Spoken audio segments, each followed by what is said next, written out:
ভিডিওটা ওটা অটোমেটিক শেষ হয়ে গেছে, সেভ করছি আর একটা নতুন ভিডিও করতেছি।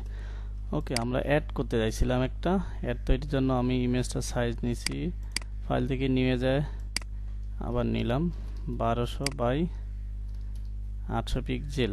অবশ্যই পিক্সেল, অনেকে ইঞ্চি নিয়েন না, পিসি হ্যাং হয়ে বসে থাকবে। পিক্সেল হবে, রেজুলেশন 72, কালার মোড RGB। ওকে, আগেটা কেটে দিলাম। এটা হলো আমি একটা সাইজ নিলাম নর্মালি। তারপর এখানে ফাইল থেকে প্লেস করব। যদি কোনো ছবি আমি এই জায়গায় নিতে চাই, এই সেম আর্টবোর্ডে যদি কোনো ছবি নিতে চাই, তাহলে প্লেস করতে হবে। ফাইল থেকে প্লেস করে আমার প্রোডাক্টগুলো যেখানে আছে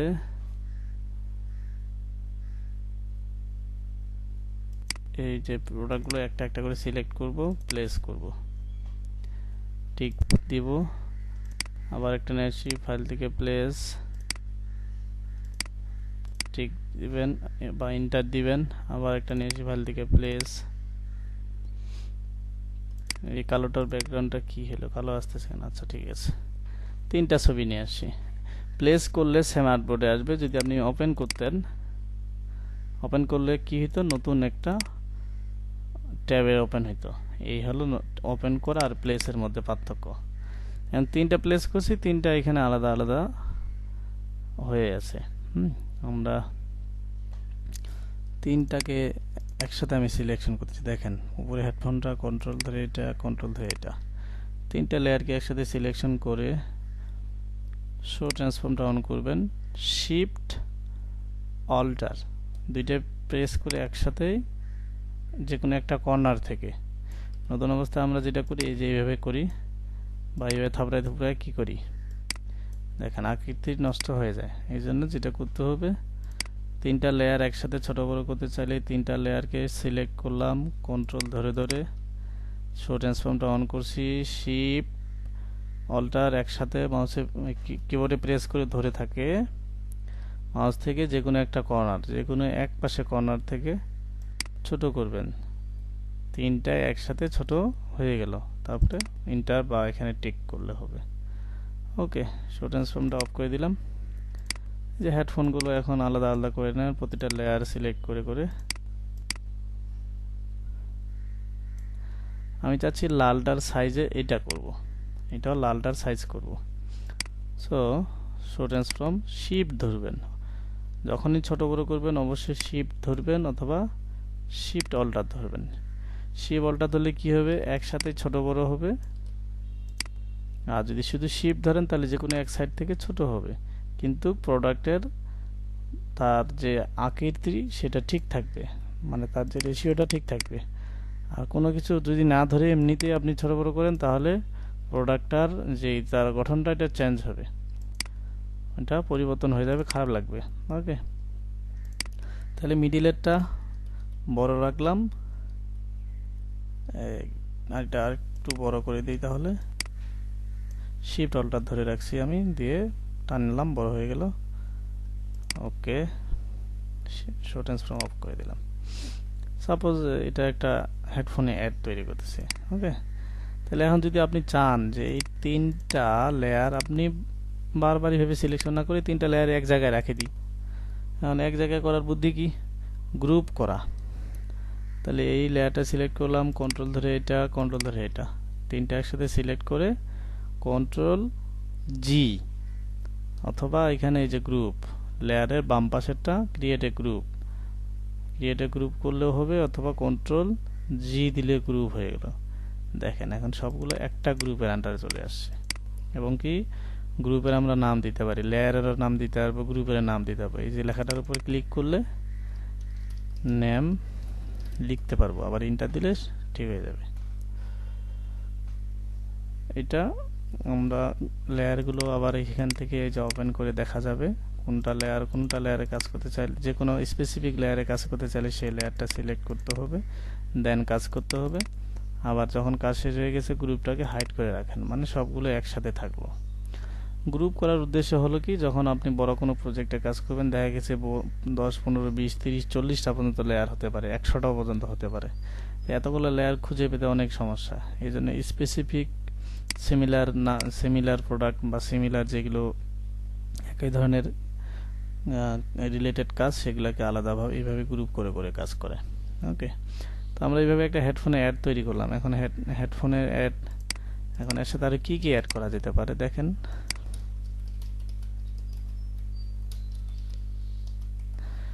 এর সাথে ব্যাকগ্রাউন্ড অ্যাড করতে পারবো। দেখেন এই যে কি সুন্দর একটা ব্যাকগ্রাউন্ড অ্যাড করছে। দেখেন এখানে একটা ব্যাকগ্রাউন্ড অ্যাড করছে, কিছু লেখা লিখছে, আবার এটাতে অন্য ধরনের একটা ব্যাকগ্রাউন্ড অ্যাড করছে। আমরা তো লেখা লিখতে পারি না, আর আমিও এই মুহূর্তে লেখা লিখতে জানি না। সো যতটুকু আমি পারি এইটুকু দেখাবো আজকে। তাহলে এখানে আমরা একটা এই ধরনের একটা গ্রে কালো টাইপের একটা ব্যাকগ্রাউন্ড নিব। এই ব্যাকগ্রাউন্ডটা নিব আর একটু ডিপ কালো নিয়ে অল্টার ডিলিট। এখন এই যে লক আছে ব্যাকগ্রাউন্ডটা, ডবল ক্লিক করে এটাকে আনলক করে দিলাম। ওকে, কাজের সুবিধার জন্য আমরা এই হেডফোনের চোখটাকে অফ রাখতে পারি আপাতত, যেহেতু ব্যাকগ্রাউন্ডটা তৈরি করব। এখন একটা লেয়ার নিলাম। কোথায় লেয়ার নিচ্ছি? এই ব্যাকগ্রাউন্ডটা সিলেক্ট থাকাকালীন অবস্থায়। এটা লেয়ার নেওয়ার বৈশিষ্ট্য হলো, যখন যেই লেয়ারটা সিলেক্ট থাকবে, লেয়ার যখন নেবেন সেই লেয়ারটার উপরে যাবে। তাহলে আমার এই কালোটার উপরে যেহেতু আরেকটা লেয়ার দরকার, তাহলে কালোটাকে সিলেকশন করা থাকাকালীন অবস্থায় লেয়ারটা নিলাম। এখানে যেমন একটা কি করছে, এই যে সাদা একটা শ্যাডোর মতো দিছে, যেটা আপনাদের দেখাইছি অলরেডি ফেদার দিয়ে। তা আমি এখন এখানে ইলিপস মার্কি টুলে গেলাম, 20 ফেদার আছে, 10 পিক্সেল ফেদার দিয়ে ইন্টার দিলাম, মুখ টুলে গেলাম, আবার সার্কেলে যায়। এখন একটা নতুন সার্কেল নিব, নিয়ে সাদা কালারটা ফোরগ্রাউন্ডে নিয়ে আসলাম, অল্টার ডিলিট। আচ্ছা, ফেদারটা কম হয়ে গেছে, কন্ট্রোল ডি, ফেদারটা তাহলে এবার 30 দিলাম, দিয়ে আবার নিচ্ছি অল্টার ডিলিট। ওকে, এই ফেদারটা আমাদের কাছে দিবে। এখানে যদি আরো কম ছিল, আচ্ছা হোসেন সাগর চিনি নাই না কেউ। এই ফেদারটা যে নিলাম, এটাকে শো ট্রান্সফর্ম শিফট অল্টার ধরে টেনে বড় করে দিলাম।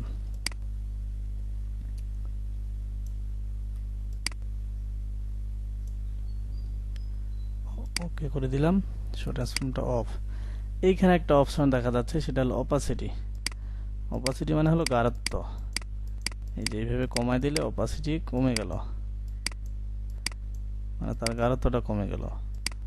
আচ্ছা, এখানে অপাসিটি কাজে দিল না। এইখানে যেটা আমরা করতে যাচ্ছি, এটা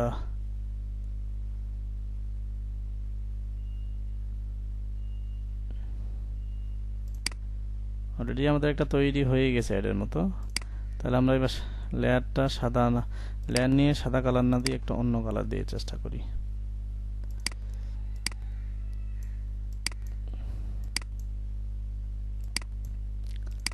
ওকে নিলাম, ইলিপটিক্যাল একটা সার্কেল নিলাম, অল্টার ডিলিট। আচ্ছা, ফেদারটা আমরা 30 এর জায়গায় বাড়াই দিব আরো 70, ইন্টার, অল্টার ডিলিট, কন্ট্রোল অথবা এই যে এটা কন্ট্রোল টি দিলে এই অপশনটা আসে। একবারে বড় করে দিলাম, বাইরে পর্যন্ত। একটু ছোট করি, যেন একটু কালোটাও দেখা যায়, একটু অরেঞ্জটাও দেখা যায়। এখন অপাসিটি কমায় দেখি কাজ হয় কিনা। একটু অপাসিটি কমায় দিলাম। এখন প্রোডাক্টগুলো ওপেন করে দিই। এই দেখেন একটা অন্য ধরনের একটা ব্যাকগ্রাউন্ড তৈরি হলো। এখন এই নিচের কালো ব্যাকগ্রাউন্ডটা যদি আরেকটু অন্য দিই, এটা দিলে তো হবে না, কারণ ওই ব্যাকগ্রাউন্ডের ইয়েটাই আছে।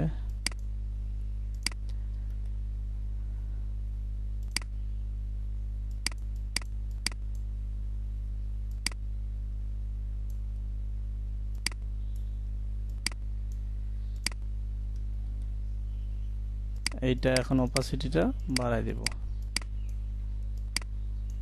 এই রিলেটিভ কালার তো, যার কারণে বোঝা যাচ্ছে না বেশি একটা। যদি সায়ান কালার দেই,